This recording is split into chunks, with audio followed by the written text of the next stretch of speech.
Unit number 7 के अगले lecture के अंदर आपका स्वागत है।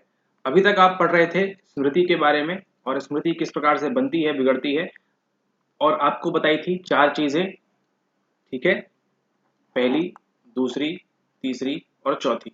इसमें आपका रेट्रोएक्टिव इंटरफेरेंस, प्रोएक्टिव इंटरफेरेंस और आपका डीके और आपका यहाँ पर मेमोरी का जो एनकोडिंग फेलियर होता है, जिस वजह से आपको चीजें याद नहीं रह पाती।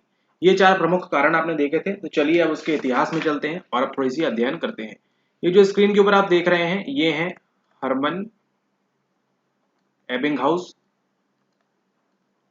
ठीक है, और इन्होंने ही बताया हमको किसके बारे में, इन्होंने बताया है हमको फॉरगेटिंग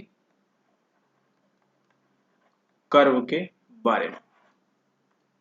ठीक है, इसे हम कह सकते हैं हमारा जो विस्मरण वक्र है, विस्मरण वक्र के बारे में बताया हरमन एबिंगहाउस ने। तो यहाँ पर आप देख रहे हैं फॉरगेटिंग कर्व, ये आपकी मेमोरी है। मतलब मान लीजिए आपने डे 1 में अगर आपने इतना कुछ याद किया था, यहाँ तक अध्ययन किया था, तो एक दिन होते होते आप जो देखिए यहाँ पे लगभग 50%, अगर ये हम इसको 100% माने तो यहाँ पर देखिए आप 50% से ज़्यादा आप जो है भूल जाते हैं लगभग लगभग एक दिन के अंदर। ठीक है, उसमें कुछ घंटों में तो हमको ज़्यादा ड्रॉप देखने मिलता है, और फिर 2 दिन बाद आप इतना भूलने लगते हैं लगभग 75%, फिर यहाँ 80%, 90%, और फिर यहाँ पे 5-6 दिनों के बाद आप जो है पूरी चीज़ें आप यहाँ पे भूल जाते हैं। इसलिए कहा जाता है कि आपको क्या करना चाहिए, आपको वीकली वहां पर रिवीजन करना चाहिए चीजों का। ठीक है, ये तो बात हो गई भूलने के बारे में, ये तो बात हो गई आपकी विस्मरण की यानी कि फॉरगेटिंग की। लेकिन एक बीमारी है जिसको हम क्या बोलते हैं, जिसको हम बोलते हैं हाइपरथीमिसिया, है ना। हाइपरथीमिसिया से ग्रसित लोग क्या होते हैं, यहाँ पे आपके जो मेमोरी है वो बहुत ज़्यादा स्ट्रांग हो जाती है, और पास्ट के इवेंट्स को रिकॉल करना, पास्ट इवेंट्स को रिकॉल करना, है ना, काफी ज्यादा आसान हो जाता है। फटाक से ये लोग जो है चीजों को याद कर पाते हैं। ठीक है, मतलब इनको ये भी याद होता है कि इन्होंने 7 दिन पहले नाश्ते में क्या किया था, 7 दिन पहले इन्होंने क्या खाया था। ठीक है, इनके 10वें जन्मदिन के ऊपर इनके पिताजी ने इनको क्या दिया था, या फिर इनके 23वें जन्मदिन के अंदर इनको क्या मिला था। ठीक है, और यहाँ तक कि उस दिन माहौल कैसा था, वेदर किस प्रकार से था, क्या उस दिन पानी गिर रहा था, बारिश हो रही थी, या धूप खिली हुई थी, या फिर बहुत ज्यादा ठंड पड़ रही थी।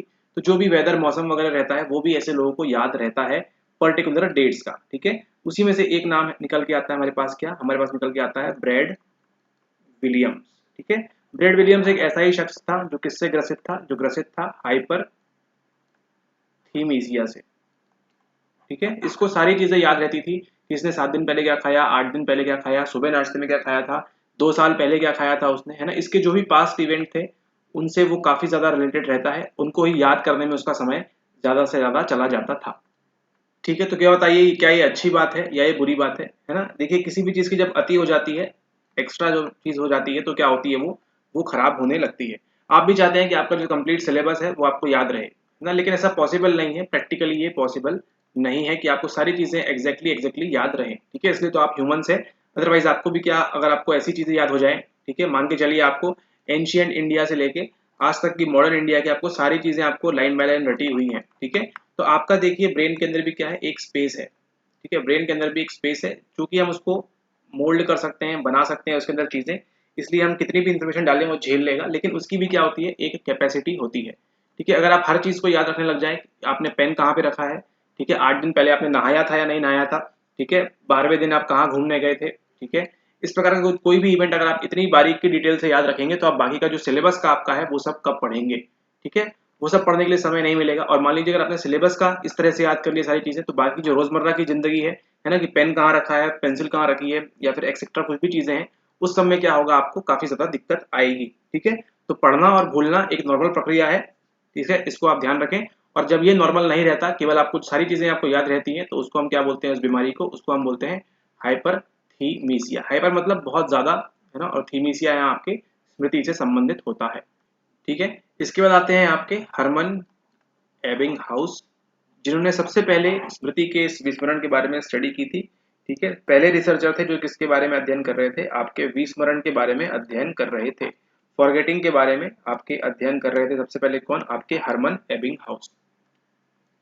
ठीक है, तो इन्होंने सबसे पहले क्या चीज हटाई, इन्होंने हटाया सबसे पहले वर्बल एसोसिएशन।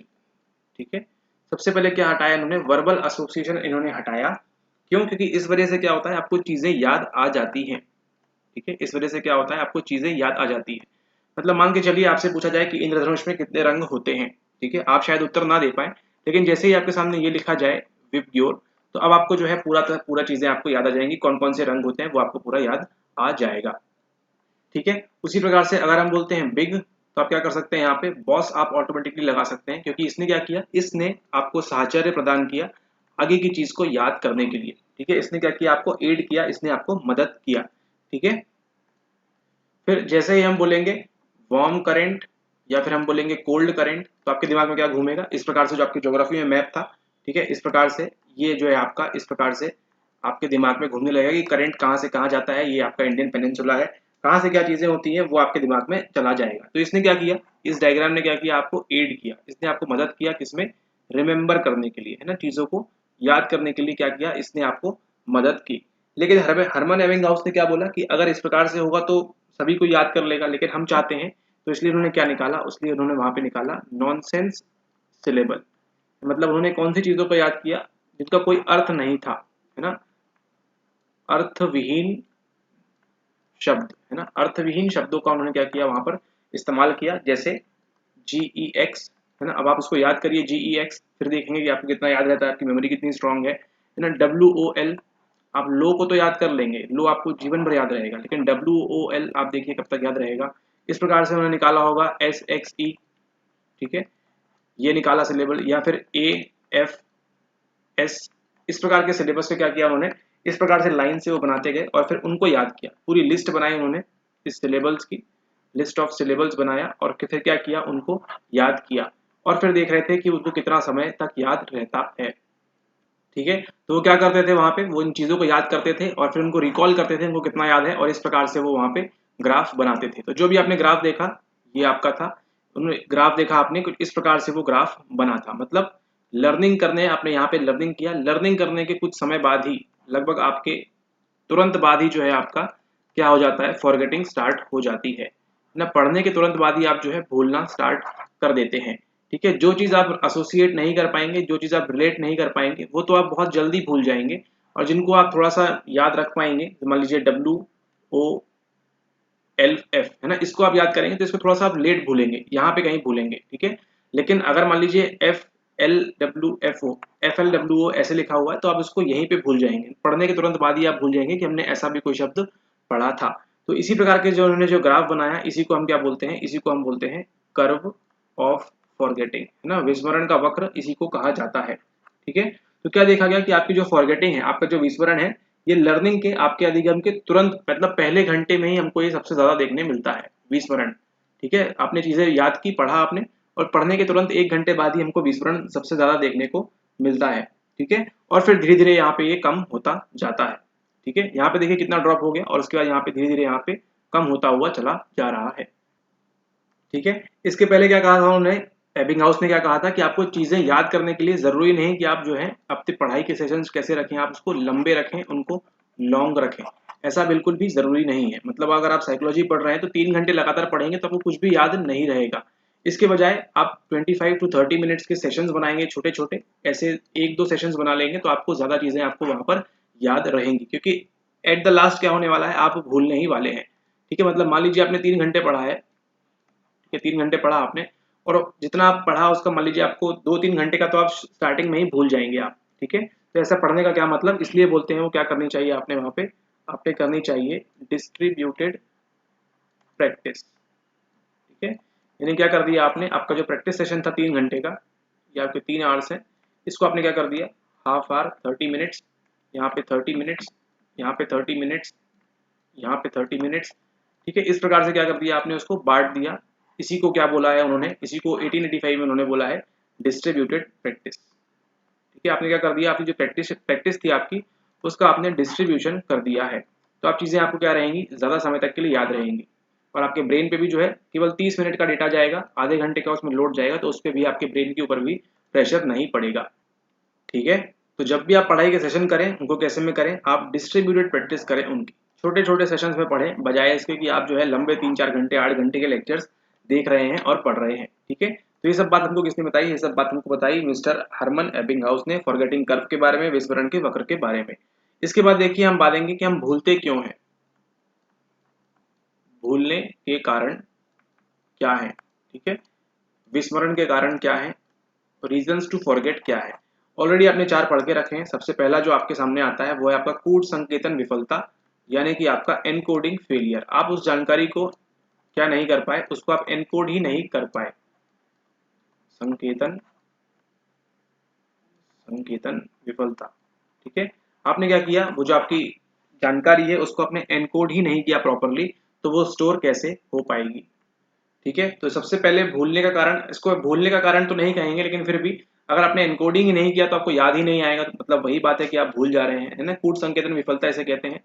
मतलब मान के चलिए आप जो है यहाँ से जा रहे हैं, अपने घर से बाहर तक जा रहे हैं, यहाँ पे कोई आंटी अंकल खड़े हैं, उन्होंने आपको आवाज दी बेटा सुनना, लेकिन आप जो थे अपने काम में मस्त थे, आपने यहाँ क्या क्या कर दिया, एनकोड ही नहीं किया आपने, ठीक है। आपने एनकोड ही नहीं किया, तो वो जो सूचना थी, ठीक है, वो कहाँ पे आपकी सेंसरी मेमोरी के बाहर आ ही नहीं पाई ना। सेंसरी से शॉर्ट टर्म में आपके आ ही नहीं पाई, वो सेंसरी से वो फेड हो गई फिर 10 सेकंड के अंदर, ठीक है, 5-10 सेकंड के अंदर फेड हो गई। तो ये कहलाएगी क्या आपकी, ये कहलाएगा आपका एनकोडिंग फेलियर, ठीक है। आपने कभी देखा होगा ये इस प्रकार से होता है ट्रैफिक सिग्नल, ठीक है, ये आपका ट्रैफिक सिग्नल होता है इस प्रकार से।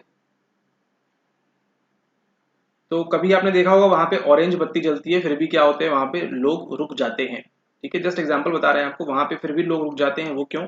वो आपका एनकोडिंग फेलियर। आपको लाल रंग ऐसा लगता है कि ठीक है लाल है, मतलब आप उसको प्रॉपर्ली एनकोड ही नहीं कर पाते कि असलियत में वो ऑरेंज है, आप जा सकते हैं आगे, ठीक है, या हल्का सा पीला रंग का है, इस प्रकार के रंग का है, ठीक है। तो आप उसको प्रॉपर्ली एनकोड नहीं कर पाते हैं, इसी वजह से क्या होता है आप भूल जाते हैं और वहां पे आप रुक जाते हैं, अपनी गाड़ी को वहां पे स्टॉप कर देते हैं। अगर आप उसको ध्यान से देखें वहां पे रेड नहीं है तो आप आगे जा सकते हैं, लेकिन क्या नहीं किया, आपके सेंसरी मेमोरी से आपने क्या नहीं किया, उसको एसटीएम में एलटीएम में उसने आपने उसको रजिस्टर ही नहीं किया प्रॉपर्ली, ठीक है। उसी प्रकार से जो आप देखते हैं बोर्ड देखते हैं आपका ऐसा लगा होता है स्टॉप का, ठीक है। तो स्टॉप का बोर्ड ओरिजिनल कौन सा होता है, इस प्रकार से स्टॉप लिखा होता है, ठीक है, कहीं कहीं इस प्रकार से अलग अलग शेप में स्टॉप लिखा होता है।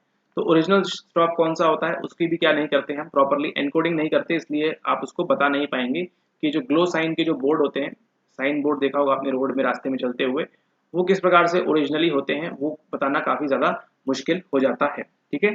तो सबसे पहला कारण क्या है आपके भूलने का, एनकोडिंग फेलियर, यानी कि कूट संकेतन विफलता, आपने चीजों को अच्छे से स्टोर ही नहीं किया है। दूसरा जो आपके सामने है वो है आपके सामने मेमोरी ट्रेस डीके थ्योरी, ठीक है, यानी कि जिस चीज का आप इस्तेमाल नहीं करेंगे वो क्या होगा आपकी स्मृति से चला जाएगा, ठीक है। यहाँ पे देखिए क्या हो रहा है, यहाँ पे जो मेमोरी ट्रेस की बात हो रही है, जब आप कोई भी चीज याद करते हैं, जब आप कोई भी चीज स्मरण करते हैं, ठीक है, तो वहां पे क्या होता है आपके ब्रेन के अंदर कुछ चेंजेस होते हैं। ब्रेन के अंदर क्या चीज होती है आपको मालूम है ऑलरेडी, आपके न्यूरॉन्स होते हैं, है ना। तो न्यूरॉन्स में वहाँ पे फिजिकल तौर पे, शारीरिक तौर पे वहाँ पे कुछ चेंजेस होते हैं, ठीक है। ये एक न्यूरॉन है N1 और ये दूसरा न्यूरॉन है N2, तंत्रिका कोशिका की बात हो रही है। तो इनके बीच क्या होते हैं, कुछ कनेक्शन स्टेब्लिश होते हैं, ठीक है, कुछ इस प्रकार से ब्रिज बनता है ना। और अगर आप इस ब्रिज पे नहीं चलेंगे, और ये ब्रिज तब कब तक मजबूत रहेगा जब तक आप इस पे चलते रहेंगे। आपने जिसमें चलता बंद कर दिया तो क्या होगा, ब्रिज ये गायब हो जाएगा, ठीक है। उसी को हम क्या कहते हैं, उसी को हम कहते हैं डीके, ठीक है। आपने उस चीज पे चला ही नहीं तो क्या होगा, वो जो है सिग्नल्स जो है वो वीक हो जाते हैं और आप उस चीज को याद नहीं कर पाते हैं, ठीक है। तो स्मृति के दौरान जब भी कोई चीज आप याद करते हैं, मेमोरी के दौरान कोई भी चीज जो आप याद करते हैं, तो आपके न्यूरॉन्स के बीच क्या बनते हैं, कुछ सिग्नल्स बनते हैं, एक ट्रेस बनता है आपकी मेमोरी का कि अच्छा इस न्यूरॉन से इस न्यूरॉन तक ये सूचना पहुंच रही है, इस चीज को याद करना है, चाहे आजादी के बारे में हो, चाहे क्विट इंडिया मूवमेंट हो, कुछ भी हो उसके बारे में याद करना है। तो ब्रेन और ब्रेन क्या करता है, न्यूरॉन्स के बीच कनेक्शन स्टेब्लिश करता है। और जब आप जो मान लीजिए आपने क्विट इंडिया मूवमेंट पढ़ लिया, ठीक है, एक बार आपने पढ़ लिया उसको, कनेक्शन आपका न्यूरॉन 1 और न्यूरॉन 2 के बीच स्टेब्लिश हो गया। लेकिन अब आप मान लीजिए आपने उसको 5 साल तक पढ़ा ही नहीं, तो आपको कुछ भी याद नहीं रहेगा कौन से साल में हुआ था, क्या हुआ था, क्यों कि जो ब्रिज यहाँ पे बना था इसका क्या हो चुका है, यहाँ पे इसका आपने इस्तेमाल ही नहीं किया, ठीक है। तो ये क्या कहलाता है, यही कहलाता है आपका डीके, है ना। डीके मतलब क्या हुआ, आपने उसका इस्तेमाल ही नहीं किया। और डीके आपका सेंसरी मेमोरी और शॉर्ट टर्म मेमोरी के लिए तो उपयुक्त हो जाता है, ठीक है, कि आपने उसका इस्तेमाल ही नहीं किया, तो ये क्या हो गया आपके डीके हो गया। तो मान लीजिए आपकी शॉर्ट टर्म मेमोरी की अगर हम बात करें तो इसमें कैसे हो सकता है डीके, आप मान लीजिए किसी का नंबर याद कर रहे हैं 96127, ठीक है, आपको क्या करना होगा, इसको बार बार बोलते रहना होगा 96127 96127, और जैसे ही आपने थोड़ी देर के लिए बोलना स्टॉप किया, है ना, 1-2 घंटे बाद आप देखिए वहां पे आपको डीके हो जाएगा, ठीक है, आपको याद नहीं रहेगा, ठीक है। ये आपका एसटीएम और शॉर्ट टर्म मेमोरी और सेंसरी मेमोरी के लिए तो आपका ये लागू हो जाता है डीके। लेकिन क्या हम LTM के लिए भी ये कह सकते हैं, लॉन्ग टर्म मेमोरी, दीर्घकालिक अवधि के लिए भी क्या इसको हम कह सकते हैं? नहीं, वहाँ पे हम डीके नहीं कहेंगे कि वहाँ पे हमने स्टोर कर लिया है, वहाँ पे हम क्या कहेंगे, वहाँ पे हम कहेंगे डिसयूज। ठीक है, डीके और डिसयूज लगभग एक जैसे ही हैं, बस अलग अलग जगहों पे अलग अलग इस्तेमाल होता है। ठीक है, यहाँ पे क्या कर रहे हैं, हम उसको इस्तेमाल ही नहीं कर रहे हैं। ठीक है, यूज इट और लूज इट। ठीक है, छठवीं कक्षा में आपने जो चीज पढ़ी थी, जो पोयम पढ़ी थी, आपने अच्छे से याद किया था छठवीं कक्षा के अंदर, आपको फर्स्ट प्राइज भी मिला था उस कविता के लिए। लेकिन क्या आज आपको वो कविता याद है? सवाल उठता है ये, आपको वो कविता आज याद नहीं होगी। क्यों? कि उसका क्या हो चुका है, डिसयूज हो चुका है। आपने उसका इस्तेमाल ही नहीं किया, जब यूज नहीं किया तो क्या हो गई वो आपसे लूज हो गई।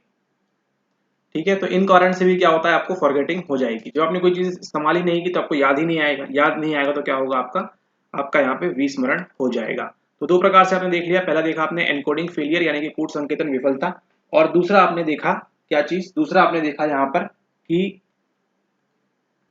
आपका मेमोरी ट्रेस डीके थ्योरी। अब तीसरा देखेंगे हम कहाँ पे, तीसरा देखेंगे अभी हम हस्तक्षेप सिद्धांत या हस्तक्षेप थ्योरी। जिसे हम क्या कहते हैं, जिसे हम कहते हैं इंटरफेरेंस थ्योरी। अब यहाँ पे देखिए, इंटरफेरेंस थ्योरी के अंदर आपको दो प्रकार के पढ़ना है। पहला है आपका प्रोएक्टिव इंटरफेरेंस, प्रोएक्टिव, और दूसरा कौन सा है आपका, दूसरा है आपका रेट्रोएक्टिव इंटरफेरेंस। ऑलरेडी पहले बता के रखा है आपको, लेकिन फिर भी देख लीजिए यहाँ पे ध्यान दीजिएगा। यहाँ पे आपको हमेशा कंफ्यूजन होगा, लेकिन आप इस एग्जाम्पल को ध्यान रखेंगे तो आपका कंफ्यूजन जो है दूर हो जाएगा। ये जो है आपका प्रोएक्टिव, इसको हम क्या बोलते हैं, इसको हम बोलते हैं सक्रिय हस्तक्षेप। ठीक है, क्या बोलते हैं इसको, हम सक्रिय हस्तक्षेप बोलते हैं।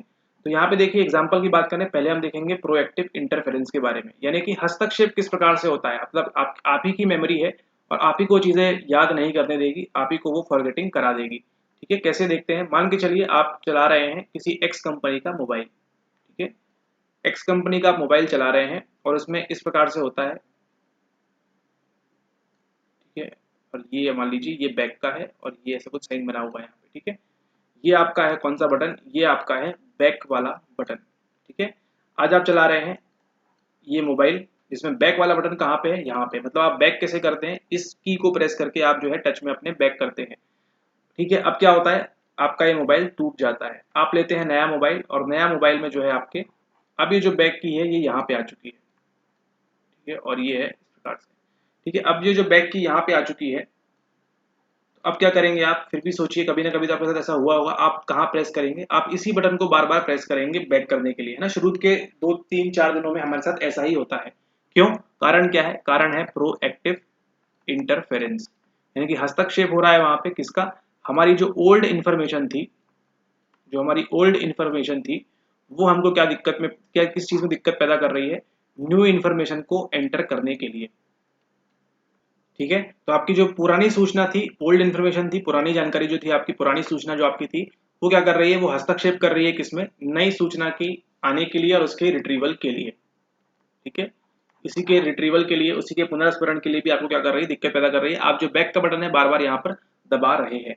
ये तो हुआ एक एग्जाम्पल। दूसरा एग्जाम्पल और देखिए, मान लीजिए आपका नंबर है 98791234 5। ठीक है, ये आपका मान लीजिए पुराना नंबर था, और ये आपका नया नंबर है 7614325123। ठीक है, 9, इस प्रकार से ये जो है आपका ये न्यू नंबर है। ठीक है, अब मान लीजिए आपको अपने दोस्तों को बताना है, तो आपको क्या याद आता है, पहले आपको अपना पुराना वाला नंबर याद आता है, शुरुआत के कुछ दिनों की बात करें तो, है ना। आप इस नंबर की बजाय 14325 जैसे ही बोलने आते हैं तो क्या बोलते हैं, आप उसको 12345 बोल देते हैं कई बार। क्यों? आपका प्रोएक्टिव इंटरफेरेंस यहाँ पे एक्टिवेट हो जाता है। ठीक है, तो प्रोएक्टिव इंटरफेरेंस क्या होता है, आपका सक्रिय हस्तक्षेप क्या होता है, ऐसी टेंडेंसी, ऐसी धारणा जिसके अंदर पुरानी सूचना जो होती है वो हस्तक्षेप करती है किसके साथ, नई सूचना के अधिगम से, नई सूचना की लर्निंग से, या फिर उसके रिट्रीवल से। ठीक है, तो ये आपने देखा प्रोएक्टिव इंटरफेरेंस। जस्ट इसका अपोजिट क्या होता है, आपका होता है रेट्रोएक्टिव इंटरफेरेंस। ठीक है, एग्जांपल वही वाला लेंगे हम, मोबाइल वाला ही, इसमें बैक बटन यहाँ पर है, और ये जो नीला वाला फोन है इसमें बैक बटन यहाँ पर है। ठीक है, ये आपका बैक बटन है। तो यहाँ पे देखिए, अब आपने क्या देखा, अभी आपने सीख लिया कि बैक बटन यहाँ दबाना है, तो अभी क्या करेंगे आप, बैक यहाँ पर दबाएंगे, बैक बटन, तो ये आपकी न्यू इन्फॉर्मेशन हो गई ना। अभी आपने ये नया सीखा, न्यू इन्फॉर्मेशन या फिर न्यू लर्निंग आपकी ये वाली हुई है। अभी आप जो है बड़ी आसानी से बैक एक बार में दबाते हैं, यहाँ से होम पे आते हैं और यहाँ से जो है सारे वो टैब्स खुल जाते हैं इस प्रकार के। ठीक है, ये आपका बैक बटन अब आपको याद हो गया। अब मान के चलिए आपको क्या होता है, आपके किसी दोस्त में या घर परिवार में किसी बड़े बुजुर्ग के पास यही वाला फ़ोन होता है। आप बोलते हैं, वो बोलते हैं हमारा व्हाट्सएप देख लीजिए या यूट्यूब देख लीजिए, कुछ काम नहीं कर रहा। तो आप जैसे ही फ़ोन में हाथ लेते हैं, मतलब हाथ में फ़ोन लेते हैं, तो क्या होता है, आप अब देखिए बैक वाला बटन कहाँ दबाते हैं आप, ये वाले बटन को आप जो है यहाँ पर बैक वाला बटन समझ के दबाना स्टार्ट कर देंगे। इंस्टेड ऑफ इसको दबाने के बजाय आप क्या करते हैं, आपके जो नए फ़ोन की आपकी जो न्यू लर्निंग है, वो इंटरफेयर करना स्टार्ट कर दी किससे, आपकी ये ओल्डर इन्फॉर्मेशन के साथ, है ना। पहले तो आप भी यहाँ बैक बटन प्ले करते थे, लेकिन ये आपकी ओल्डर इन्फॉर्मेशन है। लेकिन अब क्या हो रहा है, नई जो जानकारी है, नई जो सूचना है, उसकी वजह से पुरानी जो आपकी जानकारी है, पुरानी जो आपकी सूचना है ना, उसको आपको याद करने में, उसको आपको स्मरण करने में या उसकी अधिगम करने के लिए या रिट्रीवल करने के लिए आपको दिक्कत हो रही है ना। 2-4 बार तो आप बैक बटन यहीं पे दबा देंगे और पूरा जो है यहाँ पे इस प्रकार के अलग-अलग टैब्स यहाँ पे खुल जाएंगे। ठीक है, तो ये होता है आपका रेट्रोएक्टिव इंटरफेरेंस, यानी कि आपका पूर्व व्यापी हस्तक्षेप। ठीक है, यानी कि आपने पुराना जो आपने नया चीज याद किया है, वो आपकी पुरानी जानकारी के रिट्रीवल में या अधिगम में वहां पे दिक्कत पैदा करेगा। ठीक है, तो ये थी आपकी कुछ प्रमुख प्रकार की थ्योरी आपके फॉरगेटिंग से संबंधित, जो आपके लिए आईएमपी है। ठीक है, अगर आपको पूछते हैं विस्मरण से संबंधित, तो आपको इनका उल्लेख करना होगा। पहली कौन सी है, पहली आपकी एनकोडिंग फेलियर, यानी कि कूट संकेतन विफलता, आपने चीजों को प्रॉपर्ली एनकोड नहीं किया।